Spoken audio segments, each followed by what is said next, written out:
या मिरवणुकीचे centre of attraction म्हणजेच हे मावशी काका माझे. सो माझ्या आहोंचे आत्या आणि मामा आहेत, त्यांनी खूप छान डान्स केला. आणि आजी नातीचा डान्स पाहायचा आहे ना तुम्हाला, तर हे पहा, मस्त अशी आजी नात डान्स करतायत. बर्फीच्या आग्रहाखातर आईंनी सुद्धा डान्स केलेला आहे आणि खूप छान डान्स झाला. एक गोड आठवण माझ्या मोबाईलमध्ये कॅप्चर झाली, याचा मला जास्त आनंद आहे.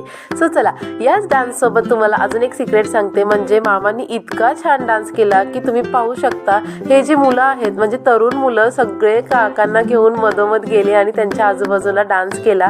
नंतर घरी आलो आणि आता लग्न घर आहे म्हटल्यावरती बांगड्या भरण्याचा कार्यक्रम तर असणारच. उद्या लग्न आहे आणि ह्या ज्या बांगड्या भरतात त्या माझ्या आजी सासू आणि ती पोपटी साडीवरच्या आहेत ना, त्या नवरीच्या आई आहेत, म्हणजेच माझ्या सासूबाई. चला तर उद्या लग्नाचा व्लॉग पाहण्यासाठी आपल्या चॅनलला लवकरात लवकर लाईक शेअर सबस्क्राईब करा. पुन्हा भेटू अशाच छान छान व्हिडिओ सोबत. तोपर्यंत बाय बाय.